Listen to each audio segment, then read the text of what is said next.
Hey Hustlers! Today, pag-usapan natin ang Cobra Effect. Noon, sa India, nagkaroon ng problema na sobrang daming cobra.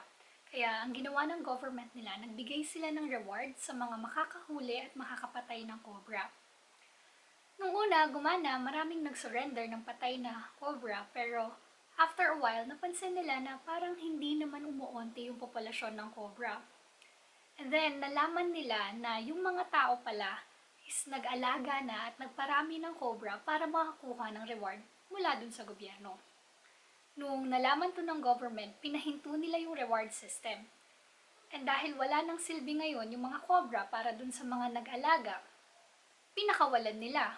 So, mas marami ng cobra sa India after ng program na yon.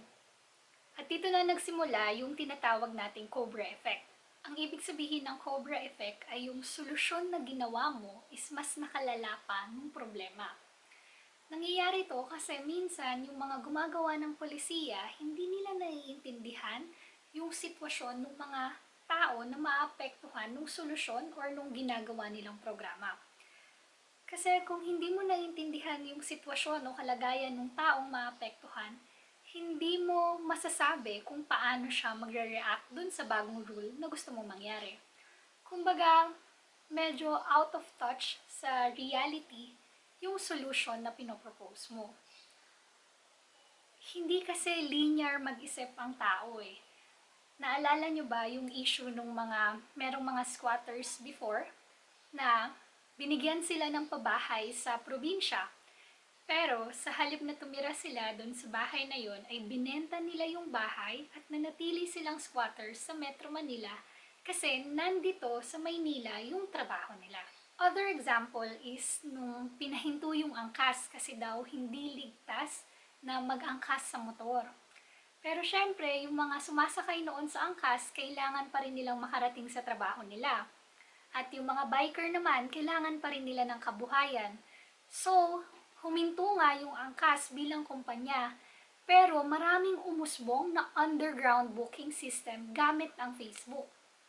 Na mas delikado kung tutuusin dahil walang insurance, hindi mo kilala kung sino yung sumasakay sa iyo o yung nagsasakay sa iyo.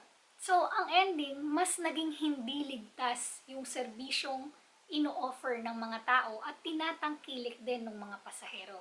Another example is yung mga number coding. Ang goal talaga nun is para maibsan yung trapiko kasi mas oonti yung sasakyan na pwede sa ilang mga araw. Pero sa halip na umonti yung sasakyan, nadagdagan lang kasi ang ginawa ng mga tao, bumili sila ng pangalawang sasakyan.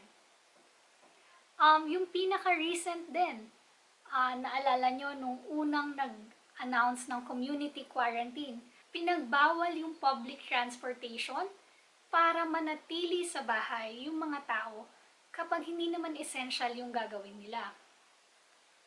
Subalit, syempre, kailangan pa rin makarating ng mga tao sa trabaho nila nung mga panahong yun. Kaya ang nangyari, mas maraming tao ang na-stranded sa labas kasi wala na silang masakyan, hindi na sila makauwi or makapasok. So, anong dapat mong gawin para maiwasan ang Cobra Effect? Well, number one, kung isa ka sa mga gumagawa ng polisiya or nasa posisyon ka para maimpluwensyahan ito, i-address mo yung root cause ng problema. Tapos isipin mo yung short-term, mid-term, at long-term na magiging epekto ng mga gagawin mo. Number 2 is i-take into account mo yung sitwasyon ng mga taong maapektuhan ng programa. Magkaroon ka ng continuous na feedback system sa kanila. Gawin mo to bago, habang, at pagkatapos ng programang gusto mong ipatupad. Kailangan isipin mo yung psychology ng tao na maapektuhan. Hindi kasi pareho lagi ang reaksyon ng tao. Kapag may nagbagong rules, kapag may nagbago, magbabago rin yung reaction nila. Tandaan mo, bilang namumuno, hindi sapat na mabuti ang intensyon mo. Kailangan mapabuti mo rin yung sitwasyon ng mga tao na maapektuhan ng polisiyang gusto mong ipatupad. E paano naman kung hindi ikaw yung leader o namumuno? Anong gagawin mo? Well, matanda na tayo, alam na natin yung tama sa mali. Alam natin na merong ibang polisiya na hindi nakakatulong talaga, nakakasama, cobra effect. Kung magaling ka sa strategy, ikaw, you can take advantage of the system. Pero, dapat alam mo kung kailan mo sasabihin, oops, tama na. When do you draw the line? Sa akin, personally, sometimes, yes, I take advantage of system. Pero, I know na I should never take advantage of people. So, yung mga gains mo should not be from stepping other people's rights, welfare, or livelihood. Ikaw, bala ka na kasi matanda ka na eh. Alam mo naman na talaga yung tama o mali.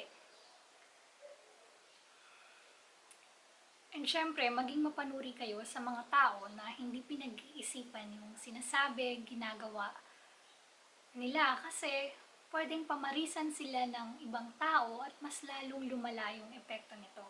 Lalo na kung maraming tao ang maapektuhan.